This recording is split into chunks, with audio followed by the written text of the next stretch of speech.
Oke, bismillahirrahmanirrahim. Assalamualaikum warahmatullahi wabarakatuh. Selamat sore Bapak Studi Rijal LKMAG, selaku dosen pengampu mata kuliah Filsafat Islam, serta teman-teman kelas jurnalistik 3A yang semoga senantiasa dalam lindungan Allah Subhanahu wa Ta'ala. Pada kesempatan kali ini, agendanya yaitu memaparkan materi mengenai pandangan filsafat Islam menurut Al-Kindi.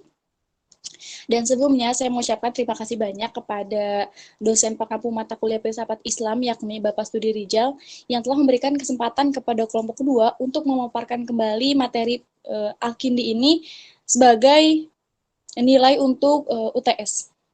Dan sebelum masuki materi, perkenalkan nama saya Sinta Sapitri dari kelompok kedua sebagai moderator pada kesempatan kali ini. Dan tentunya saya tidak sendiri tetapi bersama teman-teman saya diantaranya ada Ami Fatimatu Zahro, ada Bayu Aji Pamungkas, dan juga Nisrina Zahrani. Nah, baik teman-teman, tanpa berlama-lama lagi, saya selaku moderator akan membuka presentasi kali ini dengan mengucapkan basmalah. Bismillahirrahmanirrahim. Nah, pembacaan basmalah tersebut senantiasa agar pembelajaran kali ini berjalan lancar dan juga kita selalu dalam lindungan Allah Subhanahu wa Ta'ala. Nah, kita masuki pembahasan yang pertama yaitu mengenai sejarah hidup dari seorang filsuf yaitu Al-Kindi yang akan disampaikan oleh saya sendiri. Oke, sebelumnya PPT-nya digeser ke bawah.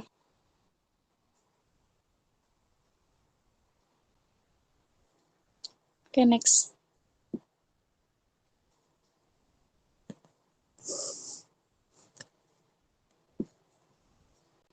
Nah, baik di sini ada materi mengenai sejarah hidup dari Abu Yusuf Ya'qub bin Ishaq Al-Kindi. Itu adalah nama lengkap dari Al-Kindi. Nah, pertama, Al-Kindi ini nama lengkapnya adalah Abu Yusuf Ya'qub ibnu Ishaq ibnu Asyabah ibnu Imron ibnu Muhammad ibnu Al-Asyah dan lain sebagainya. Itu masih banyak yang nama lengkapnya. Nah, Al-Kindi ini dinisbatkan sebagai suatu kabilah terkemuka pra-Islam atau sebelum Islam yang merupakan cabang dari Bani Kalhan yang pada saat itu menetap di Yaman. Dan kabilah ini yang melahirkan seorang tokoh sastrawan terbesar kesusastraan Arab yang pada saat itu juga sebagai seorang tokoh penyair Pangeran Imr al-Qais yang juga pada saat itu gagal untuk memulihkan tahta kerajaan Kindah setelah pembunuhan ayahnya.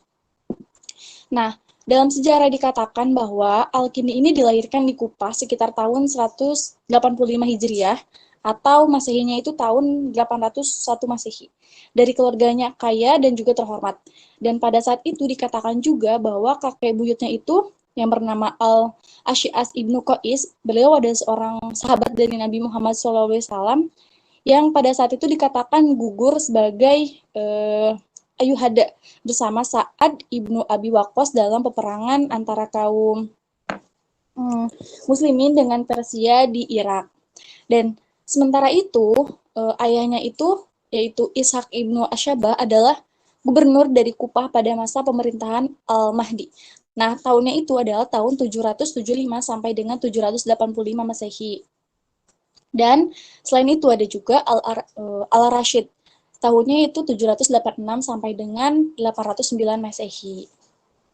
Sebenarnya masih banyak sejarah-sejarah yang mengatakan kayak semacam ayahnya meninggal tahun berapa, dan itu tidak akan saya sebutkan. Nah, singkat cerita, sedikit sekali informasi yang memang kita peroleh tentang pendidikan dari seorang Al-Kindi ini.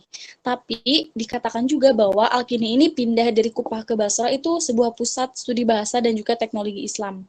Dan kemudian selagi masih muda, Al-Kindi ini menetap di Baghdad, yaitu ibu kota kerajaan Bani Abbas, yang juga sebagai jantung kehidupan intelektual pada masa itu. Dan Al-Kindi ini sangat tekun mempelajari berbagai disiplin ilmu. Oleh karena itu, tidak heran banyak orang yang memang mengatakan Al-Kindi ini seseorang yang menguasai ilmu astronomi. Dan selain ilmu astronomi, beliau pun dikatakan sebagai menguasai ilmu ukur, ilmu alam, astrologi, ilmu pasti, ilmu seni musik, meteorologi, dan lain sebagainya. Itu masih banyak. Dan banyak orang yang memandang kejeniusan Al-Kindi ini ada juga yang mengatakan bahwa Al-Kindi ini tidak mengerti secara baik ilmu logika dan juga katanya sulit dibuktikan. Misalnya kayak kesesuaian pemahamannya dengan ide-ide Mu'tazilah. Al-Ma'mun lalu mengajaknya bergabung dengan kalangan cendekiawan yang memang pada saat itu bergiat dalam usaha pengumpulan dan juga penerjemahan karya-karya Yunani. Nah, singkat cerita, yang tadi disebutkan Al-Ma'mun ini, itu menjadikan Mu'tazilah sebagai mazhab negara dan juga Al-Kindi itu menuliskan beberapa risalah tentang keadilan, kemudian kemahaesaan Tuhan, dan juga perbuatan Tuhannya. Dan bahkan lebih jauh dari itu, yaitu ikut pula membantah paham-paham yang memang bertentangan dengan mazhab negara dan berdasarkan pemikirannya. Nah, pada saat itu juga, Al-Kindi itu adalah disebut dengan seorang Mu'tazili. Nah, kenapa disebut Mu'tazili? Karena persoalan-persoalan tentang keadilan dan juga kemahakuasaan Tuhan itu bukan hak mutlak atau monopoli Mu'tazilah saja. Itu menurut Al-Kindi. Dan selain itu, seseorang baru bisa disebut Mu'tazili apabila yaitu menerima dan meyakini 5 ajaran pokoknya, yaitu yang disebut dengan Al-Usul Al-Qomsot. Nah, kemudian diceritakan juga dalam sejarah bahwa Al-Kindi ini memperoleh kedudukan yang terhormat di sisi Al-Ma'mun dan juga Al-Muta'asim, dan bahkan ia pun diangkat sebagai guru bagi Ahmad putra Al-Muta'asim, dan kepada siapa ia banyak memperhambakan karya-karyanya. Nah, tetapi dengan kedudukannya ini bukan berarti ia lepas dari pengalaman pahit yang menimpa para pemikir kreatif dan juga inovatif terdahulu. Dan pada masa pemerintah Al-Mutawakkil, Daulat Bani Abbas kembali menjadikan Ahlus Sunnah wal Jamaah sebagai mazhab negara. Nah, itu tuh ganti dari mazhab Mu'tazilah. Dan suasana ini itu dimanfaatkan oleh beberapa kelompok-kelompok yang memang pada saat itu berpegang secara ketat pada doktrin ini dan dikatakan tidak menyukai doktrin tersebut. Nah, kemudian singkat cerita juga, pada saat itu ada 2 kisah yang menarik yang dihubungkan dengan Al-Kindi. Nah, kisah yang pertama itu tentang kekikirannya. Kekikirannya ini sama terkenalnya dengan kejeniusannya. Nah, kedua, kisah yang menariknya itu kisah kepiawaiannya tentang musik. Dan menurutnya, rasa seni bukan hanya dimiliki oleh manusia, tetapi juga oleh hewan. Dan bila seruling ditiup dengan baik, maka hewan seperti ular dan buaya akan keluar dari tempat persembunyiannya dan ikut mengikuti irama seni tersebut. Nah, itu dikatakan oleh Al-Kindi. Nah, selain seruling atau yang tadi disebutkan, itu juga Al-Kindi menyebutkan bahwa pengembala dengan suara trompetnya yang khas itu akan dapat memanggil dan mengumpulkan hewan gembalanya seperti sapi, kambing, domba, dan lain sebagainya. Nah, itulah keunikan yang memang disebutkan oleh Al-Kindi tentang rasa seni dan juga kejeniusannya. Nah, tetapi dalam sejarah itu tentang kapan Al-Kindi meninggal itu tidak ada suatu keterangan yang pasti. Dan tidak ada yang bisa menentukan kapan Al-Kindi wafat. Nah, itu saya pun tidak tahu karena di dalam sejarah tidak disebutkan alasannya kenapa. Nah, selain memiliki kejeniusan dan juga pemikiran yang hebat, Al-Kindi pun pernah menciptakan karya-karyanya. Nah, di sejarah dituliskan bahwa Al-Kindi ini aktif terlibat dalam kegiatan penerjemahan buku-buku Yunani dan juga sekaligus melakukan koreksi. Nah, melakukan koreksi di sini itu melakukan koreksi perbaikan atas penerjemahan orang lain. Jadi, sebagai penerjemah yang termuka, tidak aneh sekiranya memang ia mendapat penghargaan dari Khalifah Al-Ma'mun yang terkenal cintanya pada filsafat dan sains. Jadi pada saat itu Al-Kindi dimanfaatkan sebagai penerjemah.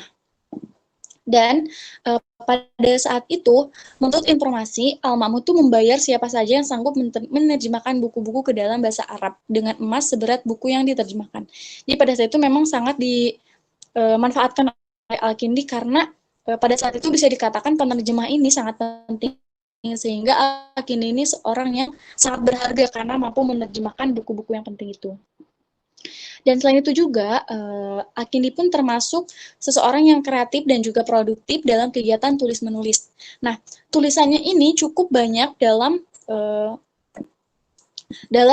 disiplin ilmu. Tetapi, amat disayangkan karena kebanyakan karya tulisnya itu telah hilang, sehingga sulit menjelaskan beberapa jumlah karya tulisnya, saking banyaknya. Dan informasi akhir-akhir ini itu merupakan suatu kegembiraan bahwa sebagian dari risalah Al-Kindi yang hilang tersebut itu dikemukakan kembali. Akan tetapi, sebuah ikhtisar yang berisi 25 risalah Al-Kindi ini ditemukan oleh Ritter di Istanbul. Dan sementara beberapa risalah pendeknya yang lain ditemukan di Aleppo.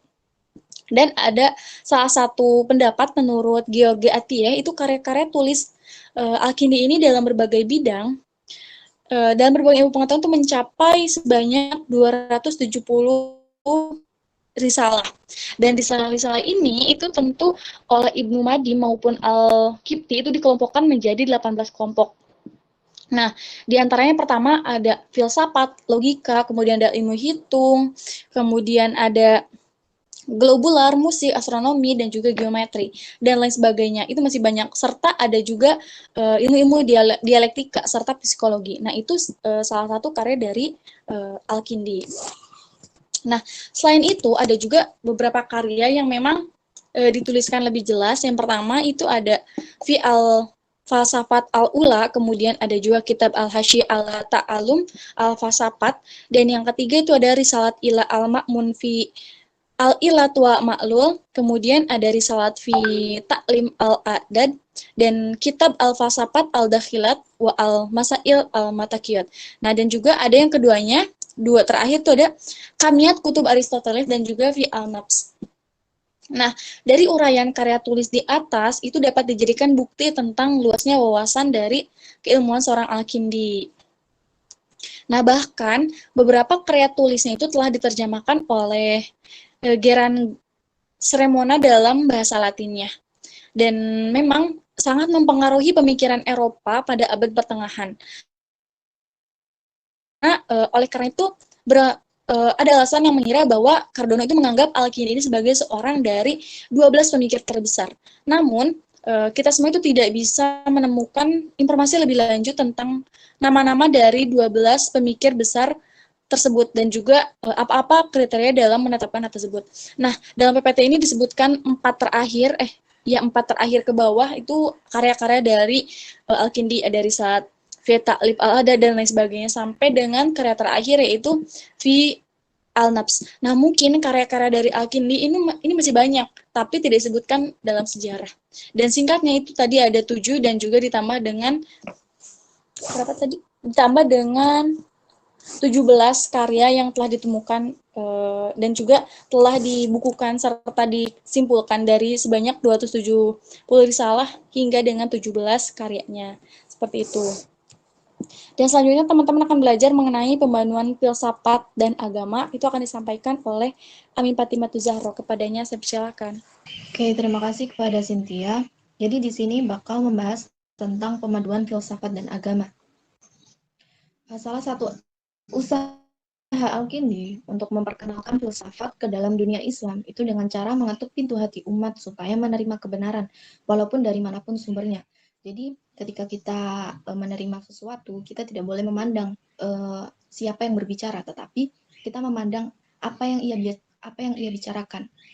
Pada intinya, kita tidak boleh malu untuk mengakui kebenaran dan mengambilnya dari manapun datangnya, meskipun dari bangsa-bangsa lain yang jauh letaknya dari kita.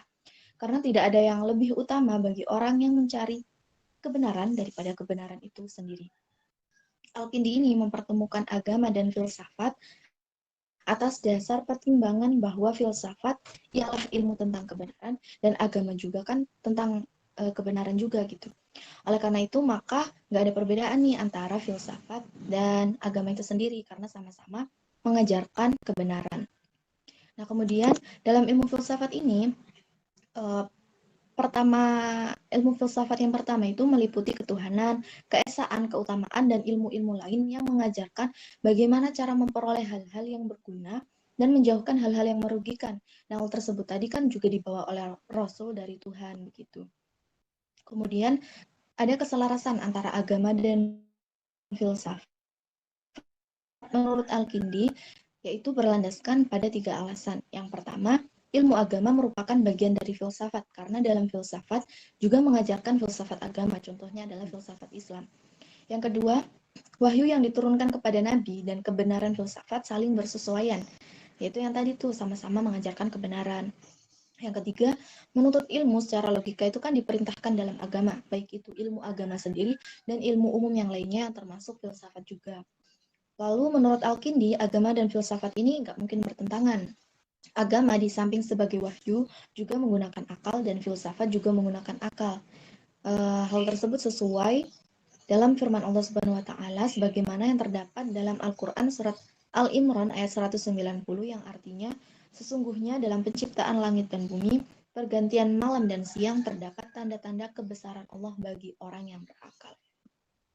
Namun kita juga nggak bisa memungkiri gitu bahwa di antara keduanya itu ada perbedaan.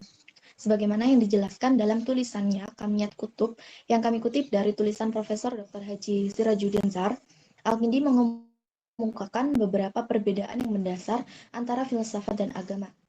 Yang pertama, filsafat ini termasuk ilmu kemanusiaan atau humaniora yang dicapai oleh para filsuf dengan cara berpikir, belajar, dan usaha-usaha manusiawi lainnya. Sedangkan agama adalah ilmu ketuhanan yang menempati tempat tertinggi karena diperoleh tanpa melalui proses belajar, berpikir, dan usaha manusiawi lainnya karena diturunkan untuk para rasul yang dipilih oleh Allah dengan mensucikan jiwa mereka dan memberinya wahyu. Yang kedua, jawaban filsafat itu menunjukkan ketidakpastian atau bersifat semu dan memerlukan berpikir atau renungan yang lebih dalam. Sedangkan agama sudah jelas lewat dalil-dalilnya yang terdapat dalam Al-Quran dan hadis itu memberi jawaban secara pasti dan bersifat mutlak. Yang ketiga, filsafat ini menggunakan metode logika, sedangkan agama mendekati dengan keimanan atau pendekatan imani. Kesimpulannya, Al-Kindi ini merupakan pionir dalam melakukan usaha peraduan antara filsafat dan agama atau antara akal dan wahyu. Al-Kindi ini malah melampaukan jalan bagi Al-Farabi, Ibnu Sina, dan Ibnu Rushd yang datang kemudian, yang datang setelah Al-Kindi. Nah, dalam hal ini dapat dikatakan bahwa Al-Kindi telah memainkan peranan yang besar dan penting di pentas filsafat Islam.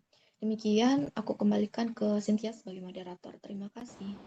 Oke, jadi itulah tadi pemanduan filsafat dan juga agamanya menurut Al-Kindi. Jadi didasarkan pada tiga. Yang pertama ada ilmu itu sebagai bagian dari filsafat dan juga dikatakan juga wahyu yang diturunkan kepada Nabi dan juga kebenaran filsafat itu saling berkesesuaian atau saling berkesinambungan. Dan yang terakhir itu menurut ilmu secara logika itu diperintahkan dalam agama. Nah, selanjutnya teman-teman akan belajar mengenai filsafat ketuhanan yang akan disampaikan oleh Bayu Aji Pamungkas. Kepadanya saya persilakan.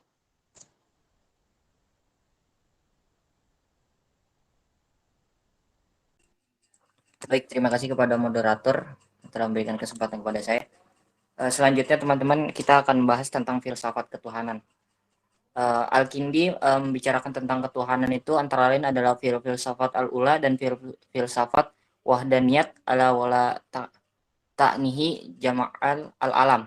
Dari tulisan-tulisan tersebut dapat dilihat bahwa pandangan Al-Kindi tentang ketuhanan sesuai dengan ajaran apa yang telah disampaikan oleh Allah Subhanahu wa taala, tapi merujuk kepada pendapat Aristoteles, Plato dan Plotinus. Allah adalah wujud yang sebenarnya, kemudian bukan berasal dari tiada kemudian ada, yang mustahil tidak ada dan selalu ada dan akan ada selamanya. Allah adalah wujud yang sempurna dan tidak didahului wujud-wujud lainnya dan tidak berakhir, sedangkan wujud lainnya disebabkan wujudnya. Jadi Allah itu ada bukan karena sesuatu yang sebelumnya ada gitu, karena memang Allah itu sudah ada sejak lama. Terus merujuk kepada benda-benda yang ada di alam ini, menurut Al-Kindi menyampaikan bahwasannya ada dua hakikat. Hakikat yang pertama itu sebagai juzi yang disebut hakikat aniyah, dan yang kedua itu ada hakikat kulli, itu bisa dikatakan adalah hakikat yang bersifat universal dalam bentuk lebih luas. Kemudian tujuan akhir dalam filsafat Islam adalah untuk memperoleh pengetahuan yang meyakinkan tentang adanya Allah. Seperti yang kita kemukakan pertama, bahwa filsafat ketuhanan ini adalah bagaimana kita bisa menjelaskan tentang zat yang menciptakan kita gitu ya. Dalam filsafat Al-Kindi tidak mempunyai hakikat dalam arti aniyah dan mahiyah. Artinya apa? Karena Allah bukan benda yang mempunyai sifat fisik dan tidak pula termasuk ke dalam benda-benda di alam ini. Allah tidak tersusun dari materi-materi dan bentuk-bentuk.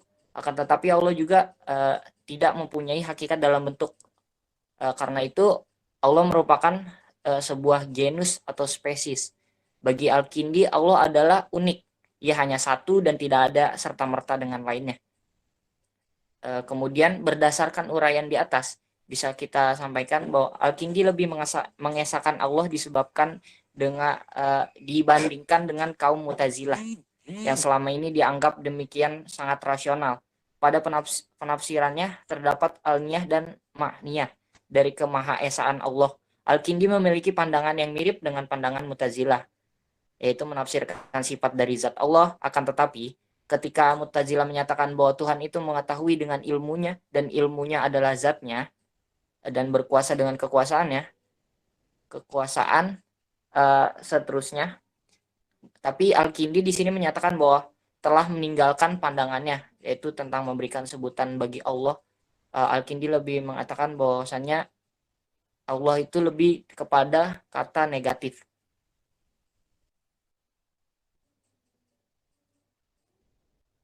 Dalam artian Allah bermakna negatif ini yaitu Allah tidak terbentuk, Allah tidak terbilang, Allah tidak berhubungan, dan Allah tidak terbagi. Ia Maha Esa, dan dengan demikian sifat bagi Mu'tazilah itu berarti Allah mempunyai hakikat, sedangkan bagi Al-Kindi Allah tidak mempunyai hakikat. Dilihat dari sisi lain, pandangan Mu'tazilah juga menyandang gelar kehormatan kaum rasional dalam Islam. Bisa dianggap musyrik, namun kita tidak bisa langsung mengatakan itu sebuah kemusyrikan ya. Kemudian kita sesuaikan dengan paham yang ada dalam Islam.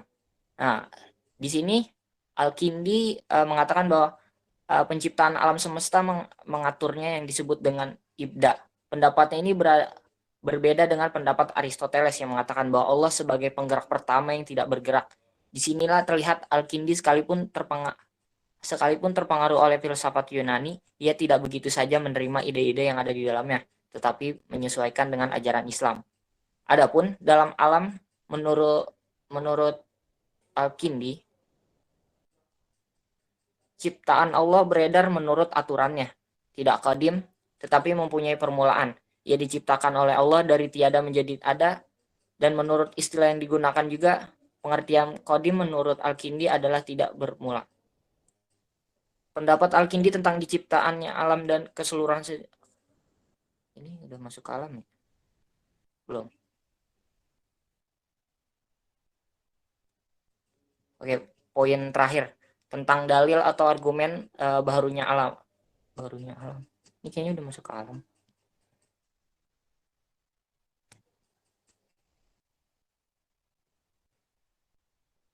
Baik, mungkin materinya itu aja. Dari filsafat ketuhanan mungkin dilanjutkan kepada moderator. Terima kasih.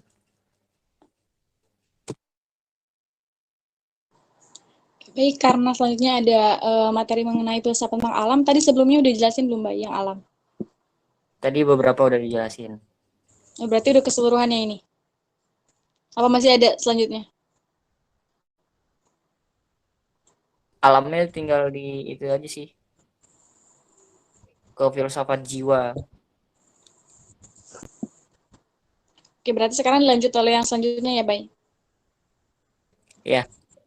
Oke, karena tadi ada pembahasan mengenai filsafat ketuhanan dan juga filsafat alam, yang mana tadi untuk pembuktian adanya Allah itu Al-Kindi itu berpendapat 3 argumen. Yang pertama itu pembaharuan alam, dan yang kedua itu ada keanekaragaman dalam wujud, dan juga yang terakhir itu ada kerapian alam. Dan selanjutnya teman-teman akan belajar mengenai filsafat tentang jiwa. Itu yang akan disampaikan oleh Nisrina Zahrani. Kepadanya saya persilakan. Terima kasih banyak Cynthia atas waktunya. Sini saya akan menjelaskan tentang filsafat jiwa menurut Al-Kindi. Filsuf pertama yang mempelajari dan memberikan definisi mengenai jiwa adalah Plato. Dalam pemikirannya, Plato mengartikan jiwa sebagai sesuatu yang tidak tampak, tetapi merupakan dunia nyata yang tidak berubah. Sifat dari jiwa ialah kekal dan tidak berubah. Tubuh dan jiwa manusia dianggap berbeda, masing-masing mempunyai fungsi bagi keberadaan manusia sendiri. Perbincangan tentang jiwa ini atau ans ini dalam dunia Islam sudah dimulai sejak munculnya pemikiran-pemikiran Islam di panggung sejarah, diawali dengan runtuhnya peradaban Yunani Romawi dan adanya gerakan penerjemahan. komentar, serta karya orisinil yang dilakukan oleh para pemikir Islam, terutama pada masa Daulah Abbasiyah. Esensi dari pemikiran Yunani diangkat dan diperkaya oleh pemikiran-pemikiran dari filsuf lainnya. Jiwa dalam filsafat Yunani atau Alkins juga mengatakan bahwa jiwa adalah jauhar basit atau tunggal, tidak tersusun, tidak panjang, dalam, dan lebar. Jiwa mempunyai arti penting, sempurna, dan mulia. Substansi atau janharnya berasal dari substansi Allah Subhanahu wa Ta'ala. Hubungannya dengan Allah sama dengan hubungannya dengan cahaya dan matahari.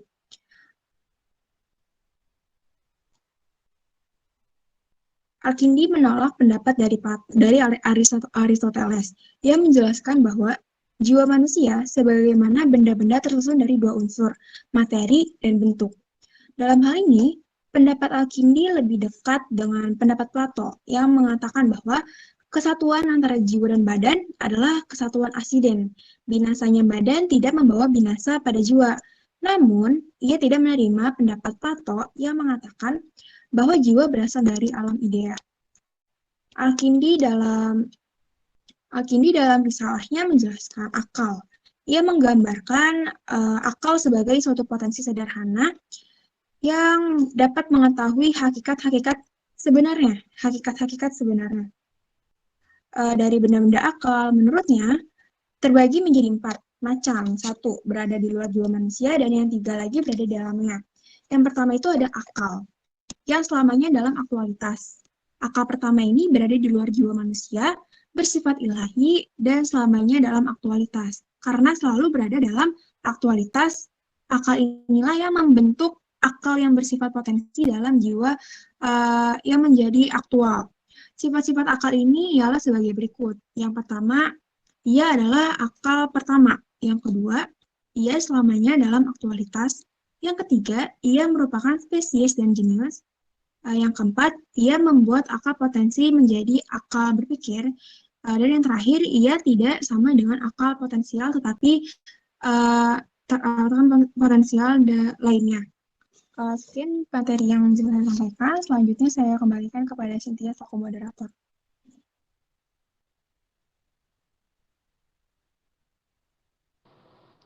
Oke, baik. Terima kasih kepada para pemateri yang telah menyampaikan pembahasannya. Nah, itu tadi pembahasan dari filsafat Islam mengenai yang dari pandangan Al-Kindi. Nah, yang tadi kita sudah belajar itu dari pertama sejarah, kemudian pemanduan filsafat agama, serta ada filsafat ketuhanan dan juga filsafat alam serta filsafat jiwa. Nah, dari beberapa materi tersebut itu sudah ada beberapa pertanyaan dari teman-teman kelas 3 jurnalistik. Itu sudah dicatat dan itu akan dijawab oleh teman-teman saya. Nah, pertanyaannya itu ada dari Mahendra Santoso, kemudian ada dari Surya Mahmuda, Amanda Syakira, serta Andrian Kusuma Sitorus. Dan pertanyaan yang pertama itu dari Mahendra Santoso. Pertanyaannya yaitu, saya singkat ya, jadi filsafat ini kan mengedepankan logika dalam semua aspek berpikirnya, sedangkan dalam agama ada beberapa yang memang tidak bisa dicerna secara logika. Dan itu bagaimana? Nah, ini pertanyaannya Mahendra Santoso yang akan dijawab oleh Ami Fatimah Zahro, kepadanya saya persilahkan. Oke, langsung aja ya. Jadi antara agama dan filsafat ini kan sama-sama mengajarkan tentang kebenaran ya. Lalu kebenaran yang bagaimana sih gitu? Nah, kebenaran dalam agama di sini itu kebenaran yang mutlak, yang nggak bisa diubah. Kenapa nggak bisa diubah? Karena langsung datangnya itu langsung diturunkan oleh Allah lewat ayat-ayat Al-Quran. Nah, kalau filsafat itu lebih ke sebuah ilmu yang berusaha mengungkap suatu kebenaran dengan menggunakan akal sebagai usaha untuk mengungkap kebenaran tadi. Dan filsafat juga berperan sebagai alat untuk memahami agama lewat usahanya. Nah, dalam memahami usaha filsafat itu menyelidiki, menggali, dan menelusuri sedalam mungkin tentang agama. Dari hal tersebut, filsafat akan mengkaji serta mempelajari masalah tentang ketuhanan, kenabian, etika, dan hal lainnya. Nah, permasalahan tadi itu kan juga terkait dengan agama ya, kayak bagaimana ketuhanan, proses penciptaan alam itu bagaimana, masalah kenabian, itu semuanya kan dipikirkan dengan akal yang kemudian bisa kita sebut dengan ilmu filsafat. Gitu aja. Aku kembaliin ke Cynthia. Oke, itu mungkin jawaban dari pertanyaan Mahendra Santoso. Dan sekarang ada pertanyaan dari Surya Mahmuda. Dia menanyakan, dalam makalah dijelaskan mengenai filsafat ketuhanan yang memang menyatakan bahwa Al-Quran ini dilukiskan dengan kata-kata negatif. Di antara berbagai urgensi yang digagas oleh Al-Kindi itu mengapa filsafat ketuhanan berada di posisi yang paling tinggi. Dan Surya Mahmuda meminta untuk menjelaskan penjelasan dari deskripsi tersebut.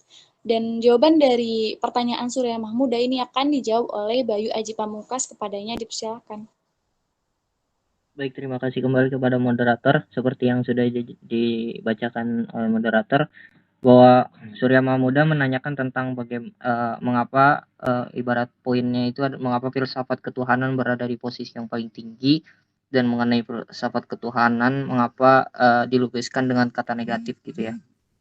Sebelumnya kita bisa terlebih dahulu bahwa makna negatif itu bukan berarti sesuatu yang diartikan tidak baik atau buruk, karena sifat Allah itu berbeda dengan makhluknya. Allah tidak berwujud, Allah juga tidak memiliki segala macam penafsirannya seperti manusia gitu ya. Allah adalah sesuatu yang mutlak dan tidak sama dengan makhluknya. Dan puncak dari penalaran serta penafsiran manusia itu sampai kapanpun tidak akan bisa sampai kepada konsep Tuhannya gitu ya, mencapai kepada pemikiran terpusat, sehingga diartikan negatif dan manusia kata negatif itu berarti Allah itu unik gitu dan tidak bisa disamakan. Kemudian untuk menjawab kenapa filsafat ketuhanan berada di posisi pertama, sebab ilmu filsafat merupakan ilmu yang berasal dari bahasa Yunani sebenarnya, maksudnya dari pemikiran bangsa-bangsa Yunani. Akan tetapi Al-Kindi tidak tertutup soal namanya semua ilmu-ilmu yang masuk ke dalam umat Islam gitu. Akan tetapi Al-Kindi di sini menelaah kemudian tidak menelan mentah-mentah buah pikiran para filsuf Yunani seperti Aristoteles dan Socrates dan teman-teman yang lainnya. Justru di sini bagaimana Al-Kindi memposisikan dirinya sebagai seorang muslim dengan menyatukan beberapa buah pikiran para filsuf Yunani yang kemudian tidak ditelan mentah-mentah menjadi buah pikiran yang pembaharuan, yaitu bisa disebut sebagai filsafat Islam Al-Kindi. Mungkin itu saja, terima kasih. Oke, baik, terima kasih Bayu Haji Pamungkas yang telah menjawab pertanyaan dari Surya Mahmuda. Selanjutnya ini ada pertanyaan dari Andrian Kusuma Sitorus. Beliau menanyakan alasan kenapa Al-Kindi ini menyebutkan bahwa filsafat ini mempunyai hubungan yang kuat dengan agama. Nah, pertanyaan ini akan dijawab oleh saya sendiri. Jadi, alasan kenapa Al-Kindi itu menyebutkan katanya filsafat itu mempunyai hubungan yang kuat dan dengan agama. Sebenarnya ini sudah dijelaskan, mungkin dari bapaknya juga saya jelaskan. Nah, tapi saya menyimpulkan 3 alasan. Yang pertama yaitu bahwa agama itu menjadi bagian dari filsafat. Kenapa? Karena filsafat ini merupakan pengetahuan tentang kebenaran, dan dikatakan barang siapa yang memang berpendapat pengetahuan yang seperti ini berlawanan dengan agama, itu maka dia sendirilah yang tidak beragama, katanya seperti itu. Dan pengetahuan tentang kebenaran itu terkandung di dalamnya, artinya di dalam filsafat. Dan pengetahuan agama yang pokok yaitu keesaan Tuhan atau monoteisme dan juga etika. Jadi poin pertama itu dapat disimpulkan bahwa memang filsafat dan juga agama itu memang mempunyai hubungan yang erat dan juga kuat, karena di dalam filsafat itu dijelaskan tentang pemikiran yang kuat, sedangkan dalam agama itu dijelaskan pemikiran-pemikiran tetapi didasarkan dengan Al-Quran, seperti itu. Dan alasan yang kedua itu wahyu yang diturunkan kepada Nabi, dan kebenaran filsafat adalah cocok dan juga tidak berselisih antara tidak bertentangan dengan keduanya. Nah, tentang ini Al-Kindi pun memberi penegasan, katanya ilmu yang berfaedah kalau memang dipandang secara keseluruhan, dan jalan untuk mencapai itu adalah upaya untuk menjaga keselamatannya dari tiap bahaya, serta usaha untuk melindunginya. Dan kemudian selain itu, Al-Kindi pun berpendapat bahwa sesuatu yang memang dibutuhkan itu sebagai suatu kebenaran yang telah dinyatakan oleh Nabi atas nama Tuhan itu sendiri. Dan hal itu wajib dipelihara. Dan nabi-nabi itu telah menyatakan tentang uniknya ketuhanan, praktik kesucian yang diterimanya, dan juga menjauhi segala kejahatan, serta kekotoran yang tidak berlawanan dengan sesuatu yang dinamakan suci pada diri mereka sendiri. Nah, dan alasan yang ketiga itu karena usaha filsafat itu diatur dengan logika, artinya dengan pemikiran. Dan karena itulah, filosof itu berkata, mempunyai pengetahuan filsafat itu perlu atau tidak? Nah, itu ada beberapa pertanyaan dari seorang filsafat. Nah, kalau misalkan ahli agama memandang perlu, maka memang harus mempelajari ilmu itu. Tetapi jika mereka berpendapat tidak perlu, berarti mereka harus mempelajari ilmu itu juga. Tetapi mereka tuh memberikan alasan dan menunjukkan alasan serta contoh-contohnya kenapa filsafat dan juga agama itu sangat kuat. Dan selain itu memberikan alasan dan juga serta menunjukkan contoh-contoh itu diperlukan karena harus mempunyai pengetahuan dan juga mengakui bahwa filsafat itu dapat didukung oleh agama mereka. Artinya agama dan juga filsafat memang keduanya tidak ada hal tentang perselisihan. Itu menurut Al-Kindi kata seperti itu. Nah, itu ada 3 alasan mengapa filsafat itu punya hubungan yang kuat dengan agama. Dan dikatakan juga bahwa memang pada saat itu wahyu yang diturunkan oleh Nabi serta filsafat itu cocok dan juga tidak berselisih antara keduanya, antara filsafat dan juga agama. Nah, oke, selanjutnya ada pertanyaan yang terakhir itu dari Amanda Syakira Maulida. Itu akan dijawab oleh Nisina Zahrani. Kepadanya silakan. Terima kasih atas waktunya. Di sini pertanyaan Amanda. Pertanyaan Amanda apa sih? Apa ya? Oke, pertanyaan Amanda yaitu apa maksud dari pernyataan Al-Kindi menyatakan bahwa Allah hanya bisa dilukiskan dengan kata negatif?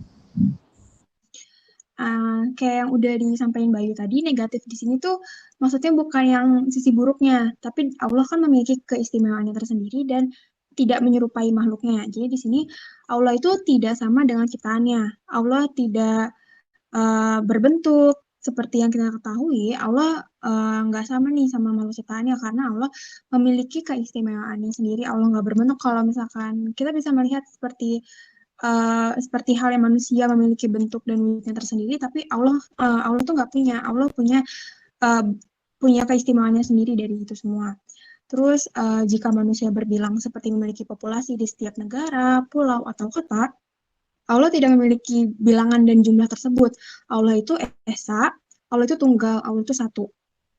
Jadi ya itu yang negatifnya itu bukan maksud Allah itu buruk, tetapi di sini Allah tidak berbilang, Allah itu tidak menyerupai makhluknya, Allah tidak memiliki bentuk. Jadi tidak di sini tuh lebih condong kepada keistimewaan Allah yang tidak dimiliki oleh makhluk.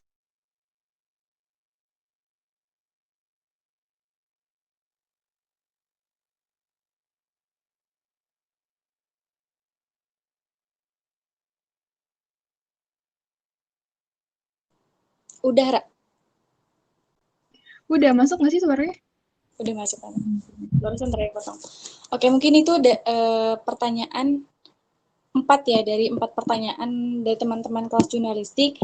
Dan dari beberapa pertanyaan tersebut timbullah suatu kesimpulan. Nah, kesimpulan ini akan dibacakan oleh Bayu Aji Pamungkas. Kepadanya saya persilakan.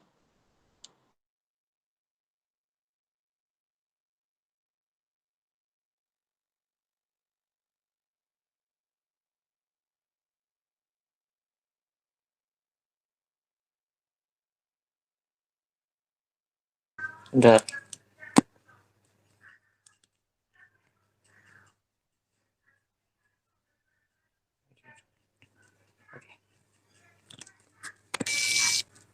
Baik, saya akan menyimpulkan beberapa poin-poinnya. Yang pertama itu tentang Al-Kindi. Jadi buah pikiran Al-Kindi itu adalah salah satunya memperkenalkan filsafat ke dalam dunia Islam dengan cara mengutuk pintu hati umatnya dengan menerima kebenaran, kemudian penyampaian dari ilmu yang ada di ilmu tentang buah pikir Aristoteles dan Socrates itu bisa ibarat kata itu kayak bisa dileburkan ke dalam pemikiran Islam. Kemudian ilmu filsafat juga mengakui kebenaran dari mana sumbernya. Jadi kita Al-Kindi tidak pernah menutup buah pikiran dari segala bermacam aspek pikiran di mana-mana, tapi dia tidak serta-merta menelan mentah-mentah gitu ya. Kemudian telah dipaparkan juga bahwa Al-Kindi adalah orang Islam yang pertama meretaskan jalan, mengupayakan dan memadukan keselarasan antara filsafat dan agama, karena menurutnya keduanya tidaklah bertentangan, karena masing-masing keduanya adalah ilmu tentang kebenaran, dan titik kebenaran itu adalah ilmu filsafat dan Islam juga. Nah, di situ juga Al-Kindi menjelaskan tentang bagaimana konsep ketuhanan serta ilmu-ilmu kemudian konsep alam dan filsafat jiwa, bagaimana memanfaatkan dan menjauhkan dari apa-apa yang menjadi sebuah kemudaratan. Hal seperti itu juga sudah dicontohkan sebelumnya kepada Rasul, sebenarnya bagaimana Al-Kindi menerapkan kembali apa yang sudah disampaikan oleh para rasul-rasul sebelumnya. Atas dasar itu juga menurut Al-Kindi, kita wajib berterima kasih kepada para pendahulu kita yang telah memberikan citra, ukuran, dan kebenaran tentang filsafat, membuka jalan bagi kebenaran apabila kita tidak akan dapat sekalipun bisa mempelajarinya. Jadi itu saja mungkin kesimpulannya, mungkin bisa ditambahkan oleh teman-teman. Oke, baik, saya menambahkan kesimpulan dari pembelajaran barusan bahwa memang Al-Kindi ini mempunyai nama asli yaitu Abu Yusuf Ya'qub bin Ishaq Al-Kindi yang pada saat itu dikenal dengan Al-Kindi, dan beliau itu merupakan filsuf yang berasal dari Kufah, dan beliau itu menguasai banyak ilmu serta menghasilkan 6 karya. Dan disebutkan juga bahwa Al-Kindi ini adalah orang yang pertama meretas jalan mengupayakan pemanduan keselarasan antara filsafat dan juga agama. Dan beliau mengatakan bahwa di antara keduanya itu tidaklah bertentangan karena memang sama-sama tentang ilmu kebenaran. Meskipun memang tidak bisa dipungkiri antara keduanya ada perbedaan, tetapi ada juga yang memang mengatakan tidak ada perbedaan di antaranya.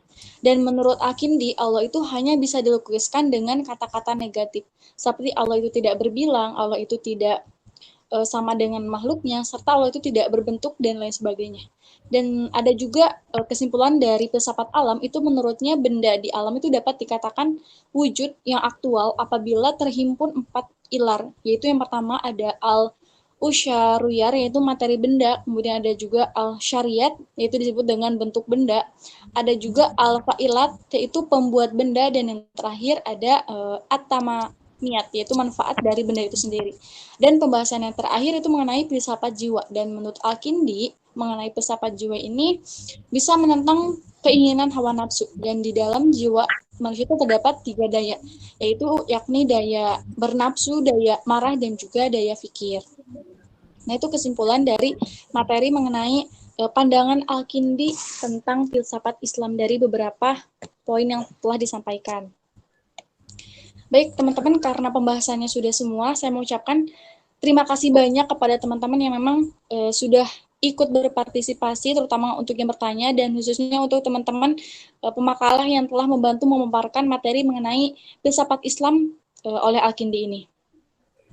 Dan selain itu, saya mengucapkan terima kasih banyak kepada Bapak Studi Rijal yang telah memberikan kesempatan kepada kami untuk mengerjakan tugas UTS berupa video presentasi kali ini, dan semoga dari tugas UTS ini kita bisa mendapatkan manfaatnya, khususnya untuk para pemakalah dan umumnya untuk teman-teman kelas jurnalistik 3A. Nah, karena pembahasan serta diskusinya telah selesai, maka dari itu, saya Sintia Sapitri selaku moderator dari kelompok 2 mengucapkan terima kasih banyak, serta meminta maaf sebesar-besarnya bila ada perkataan dan juga perbuatan yang tidak berkenan di hati teman-teman. Dan saya berharap materi yang saya sampaikan kali ini tuh dapat dimengerti oleh teman-teman semua, dan juga dapat bermanfaat, khususnya untuk para pemakalah dan umumnya untuk teman-teman yang mendengarkan. Nah, untuk menutup diskusi pada kali ini, saya ucapkan alhamdulillahirrahmanirrahim. Saya Sintia Sapitri selaku moderator, pamit undur diri, akhirul kalam, wassalamualaikum warahmatullahi wabarakatuh.